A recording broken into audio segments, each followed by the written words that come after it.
Welcome to info दुनिया। आज info दुनिया लेकर आया है कुछ अमेजिंग फैक्ट्स। क्या आप जानते हैं एक पेड़ कितने साल तक जिंदा रह सकता है, या फिर हमारी पृथ्वी पर प्लांट्स और एनिमल्स की कितनी प्रजातियां हैं, और ये हमारा यूनिवर्स आखिर कितना बड़ा है। तो चलिए जानते हैं ऐसे ही कुछ अमेजिंग फैक्ट्स के बारे में। नेशनल जियोग्राफिक सोसाइटी के अनुसार वैज्ञानिकों ने यह अनुमान लगाया है कि कुल 87 लाख प्लांट्स और एनिमल्स की प्रजातियां अभी एग्जिस्टेंस में हैं। हालांकि सिर्फ 12 लाख प्रजातियों की पहचान हो सकी है, जिसमें कि ज़्यादातर इंसेक्ट्स हैं। इसका मतलब कि लाखों अन्य जीव अभी भी हमारे लिए एक रहस्य हैं, और वैज्ञानिकों के अनुसार ऐसी भी कई प्रजातियां होंगी जिनकी खोज से पहले वह विलुप्त हो चुकी होंगी। आपको क्या लगता है एक पेड़ कितने सालों तक जिंदा रह सकता है? 100 साल, 200 साल या 500 साल? जी नहीं, एक पेड़ हजारों साल तक जिंदा रह सकता है। ऐसा ही एक पेड़ जिसका नाम ग्रेट बेसिन ब्रिसलकोन पाइन है, ये यूनाइटेड स्टेट्स के कैलिफोर्निया में स्थित है और जिसकी उम्र लगभग 5000 वर्ष है। यह पेड़ हार्श कंडीशन में भी आसानी से जिंदा रह सकता है और इसके डेंस वुड इसे कीड़ों से भी बचा कर रखते हैं। पेड़ हमारे लिए कितना इम्पोर्टेंट है ये तो हम सबको ही पता है, क्योंकि इन्हीं से हमें सांस लेने के लिए ऑक्सीजन मिलती है। क्या आप जानते हैं लंग्स ऑफ अर्थ किसे कहा जाता है? Lungs of earth Amazon rain forest को कहा जाता है। ऐसा इसलिए क्योंकि हमारी पृथ्वी का टोटल ऑक्सीजन का 20% अमेज़न रेन फॉरेस्ट के द्वारा प्रोड्यूस किया जाता है। तो हमको पेड़ काटने नहीं चाहिए, पेड़ लगाने चाहिए। चलिए थोड़ा हम बात करते हैं अपने यूनिवर्स की। आपको क्या लगता है कि हमारा यह यूनिवर्स कितना बड़ा है? इसको जानने के लिए हम थोड़ा छोटे से शुरुआत करते हैं।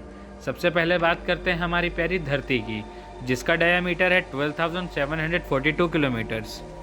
और अब हम चलते हैं हमारे सोलर सिस्टम पर, जिसका डायमीटर है 287.46 बिलियन किलोमीटर, या फिर 0.5 लाइट ईयर्स भी कह सकते हैं।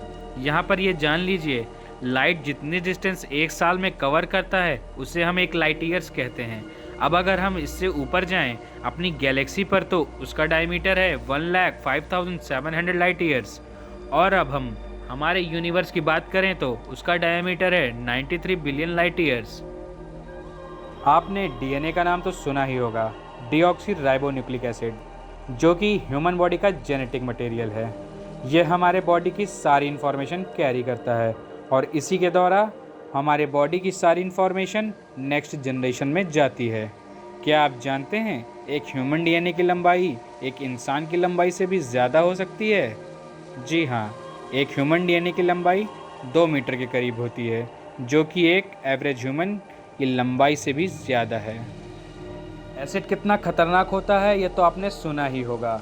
ये मेटल तक को भी पिघला सकता है। ऐसा ही एक एसिड हमारे पेट में भी होता है, जिसका नाम हाइड्रोक्लोरिक एसिड है, जो कि खाना पचाने में महत्वपूर्ण भूमिका निभाता है और इसका पीएच करीब 1.8 होता है। और ये इतना एसिडिक है कि ये स्टेनलेस स्टील को भी पिघला सकता है। तो आप सोच रहे होंगे कि हमारे पेट में कुछ नुकसान क्यों नहीं होता?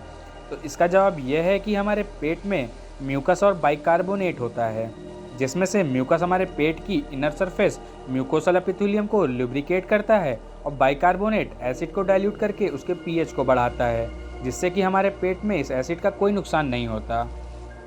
आपने धरती की सबसे ऊंची जगह माउंट एवरेस्ट के बारे में तो सुना ही होगा, जिसकी ऊंचाई लगभग 8.8 किलोमीटर है। लेकिन क्या आपने धरती की सबसे गहरी जगह का नाम सुना है? शायद नहीं। उसका नाम मैरियाना ट्रेंच है। ब्रिटिश जहाज HMS चैलेंजर ने 23 मार्च 1875 को रस्सी से धरती की सबसे गहरी जगह मैरियाना ट्रेंच की गहराई नापी थी। वैज्ञानिकों ने तब इसकी गहराई करीब 8 किलोमीटर बताई थी। बाद में 1951 में इको साउंडर से इसकी गहराई करीब 11 किलोमीटर मापी गई। अगर आपको वीडियो पसंद आया तो वीडियो को लाइक करें और चैनल को सब्सक्राइब करें। धन्यवाद।